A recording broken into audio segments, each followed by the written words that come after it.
Hey everyone, Dr. West, just inside the West Clinic. I just got asked a question about a grade 3 AC separation. And the critical question is, Dr. West, what would you do? Is it surgery or conservative therapy? Now the AC joint is at the tip of the shoulder and it allows gliding movement. It helps to flex the arm and abduct the shoulder. And the shoulder is a ball socket joint that you can do all this movement. Now, when the point of the shoulder is separated, there are 6 grades. 1 and 2 are managed conservatively with like rest, ice, compression, rehab exercises, and grade 3 involves injury to the AC joints and the acromioclavicular ligaments. Now, some docs recommend surgery and some do not. And whenever possible, I don't want surgery because of the scar tissue, which blocks energy, in my opinion. It's an interference field.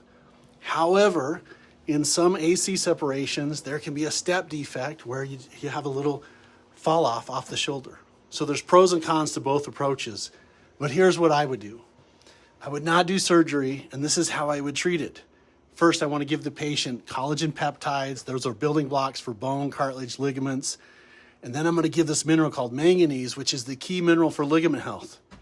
Then I want to do a regenerative injection therapy on the AC joint and the acromioclavicular ligaments. So RIT therapy is a combination of a mild sugar solution, some B vitamins, vitamin C, and oxidative medicine that in my experience helps those ligaments to heal, typically over about 3 to 5 injections. And by the way, this approach works really good for chronically sprained ankles, bad backs, tennis elbow, carpal tunnel. It's not just me saying it. You can see the patient success stories on our YouTube channel and blog. So that's my treatment tip, a non-surgical consideration to help ligament instability.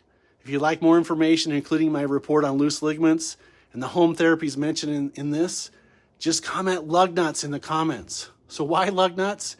Because if your ligaments are loose, it's like driving a car with loose lug nuts. We just got to tighten them up. This is Dr. West, and I'll see you on the next video.